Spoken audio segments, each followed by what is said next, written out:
ഞാനിപ്പോൾ കോൺഫിഡൻ്റ് ആണ് എന്ന് വെച്ചാൽ എനിക്ക് എൻ്റെ ബേസ് ഭയങ്കര ക്ലിയർ ആണ്. എൻ്റെ പേര് സൂരജ്, എറണാകുളത്താണ് വീട്. ഇവിടുത്തെ ജൂലൈ ഓഫ്ലൈൻ ബാച്ച് സ്റ്റുഡൻ്റ് ആണ്. എനിക്ക് ട്രേഡിങ്ങിനെ പറ്റി മുമ്പൊന്നും അറിയാൻ പാടില്ല. പിന്നെ ഞാൻ വേറെ ട്രേഡിംഗ് കോഴ്സിൽ ചേർന്നിട്ടുമില്ല. ഞാൻ സൂപ്പർ മാർക്കറ്റിൽ വർക്ക് ചെയ്യുമായിരുന്നു. അപ്പോൾ ഇവിടുത്തെ നിതിൻ സാർ എന്ന് പറഞ്ഞ സാറ് അവിടെ വരുമായിരുന്നു. ഞാൻ നേരിട്ട് പോയി ചോദിച്ചാണ് ഇവിടുത്തെ കാര്യങ്ങളൊക്കെ മനസ്സിലാക്കി ജോയിൻ ആയത്. ഞാനിവിടെ വന്നപ്പോഴത്തേക്കാണ് എൻ്റെ ബേസിക്സൊക്കെ ഞാൻ ക്ലിയർ ആക്കണം. ഇവിടെ സാറുമാർ അത്ര സപ്പോർട്ട് ചെയ്തിട്ടാണ് എന്നെ ആ ഒരു ബേസ് ക്ലിയർ ആക്കാൻ കാരണം. ഇവിടുത്തെ സജിത് സാർ ആയിക്കോട്ടെ, ബാക്കിയുള്ള സാറുമാരൊക്കെ ആയിക്കോട്ടെ, അവർ നന്നായിട്ട് നീറ്റായിട്ട് പഠിപ്പിച്ചപ്പോഴത്തേക്കാണ് എനിക്ക് നന്നായിട്ട് മനസ്സിലാവുന്നത് ബേസിക്സ്. എനിക്ക് പറഞ്ഞാൽ സജിത് സാറ് ഒരു ക്ലാസ് റൂമിൽ ടീച്ചറിനെ പോലെ അല്ലായിരുന്നു ആക്ച്വലി.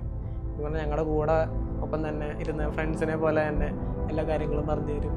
അപ്പോൾ നമുക്കത് കൂടുതൽ ഗ്രാസ്പ് ചെയ്യാൻ പറ്റി. എല്ലാവരും നല്ല എന്താ പറയുക സപ്പോർട്ടാണ്. അതുകൊണ്ട് നമുക്കത് കംപ്ലീറ്റ് ചെയ്യാൻ പറ്റും, നീറ്റായിട്ട് കംപ്ലീറ്റ് ചെയ്യാൻ പറ്റുമെന്ന് ഉറപ്പ്. അതുകൊണ്ട് നല്ല കോൺഫിഡൻ്റ് ആണ് ഞാൻ.